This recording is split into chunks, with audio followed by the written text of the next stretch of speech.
부등식으로부터 함수를 찾는 문제입니다.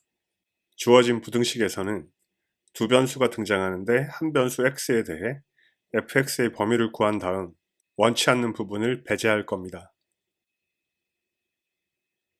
쓸 수 있는 조건이라고는 강조해둔 문구밖에 없습니다.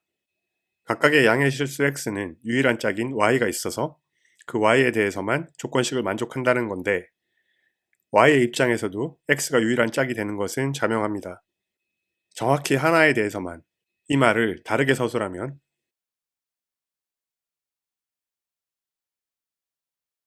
짝이 아닌 모든 다른 수에 대해서는 좌변이 이보다 크다란 말이 됩니다.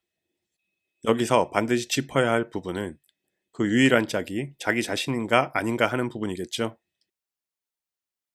만약 어떤 x의 짝이 자기 자신이 아닌 y라고 가정해 봅시다.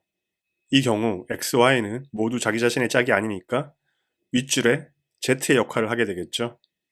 그래서 z 대신 x를 대입했을 때 이보다 크니까 x fx는 1보다 크고 그로부터 fx는 x분의 1보다 크게 됩니다. 같은 일이 y에 대해서도 벌어지죠. x의 짝 y, y의 짝 x가 서로 다르면 fx는 x분의 1보다 크고 fy도 y분의 1보다 큽니다. 이 사실로부터 x 곱하기 fy 더하기 y 곱하기 fx는 fy와 fx를 y분의 1, x분의 1로 바꿔치기 하면 y분의 x 더하기 x분의 y보다 크겠죠? 그리고 산술기하 평균으로부터 이보다 큽니다. xy가 다르기 때문에 등호는 배제되었습니다. 여기서 이상함을 느끼셨을 겁니다. xy는 짝입니다. 그래서 상단의 식이 성립하죠. 그에 반해 아래쪽에서는 같은 식이 이보다 커야 합니다. 이럴 수는 없겠죠. 이런 모순이 발생한 이유는 x의 짝이 x와 다른 y라고 가정했기 때문입니다. 결국 우리는 정확히 하나만 있다는, 즉 유일하다는 짝이 자기 자신이어야 함을 알게 되었습니다. 현재까지 알게 된 사실로 문제를 다시 기술해 봅시다.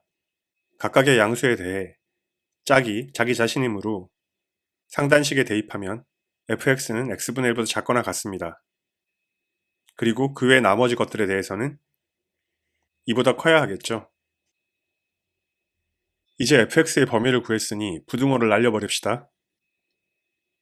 다시 말해 fx가 x분의 1임을 보이겠다는 뜻입니다. 기류법을 쓸 겁니다.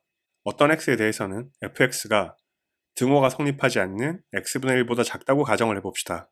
그리고 모순을 찾으면 되는데요. 조건식을 다시 썼습니다. x가 아닌 모든 y에 대해서 성립하는 식이죠. 상단의 조건은 임의의 양수에 대해 함수값이 그 값의 역수보다 작거나 같으므로 y에 대해서도 fy는 y분의 1보다 작거나 같아야 합니다. 등호가 성립하는지 여부는 관심은 없습니다. 가운데 항을 제거하고 첫 항과 마지막 항으로 부등식을 만듭니다. y분의 x를 좌변으로 넘기고 y로 나누어서 얻은 식입니다. 이 부등식은 y가 x가 아닌 임의의 경우에 대해서 성립하는 겁니다. 여기에 y가 x로 가는 극한을 취하면 극한값은 x분의 1이 됩니다. 원래 작은 녀석이었기 때문에 극한값을 취하더라도 x분의 1이 fx보다 큰 경우는 없겠죠. 우리가 원하던 모순이 발생했습니다. 표시된 두 부분을 보시면 fx는 x분의 1보다 작아야 하고 한편 x분의 1보다 크거나 같아야 합니다. 이런 일이 벌어질 수는 없습니다. 결국 fx는 x분의 1이 되어야 하는 겁니다. 이렇게 해서 최초의 조건을 만족하는 함수 f는 x분의 1일 수밖에 없다는 사실을 알게 되었습니다. 문제가 해결되었네요. 영상은 여기까지입니다. 수고하셨습니다.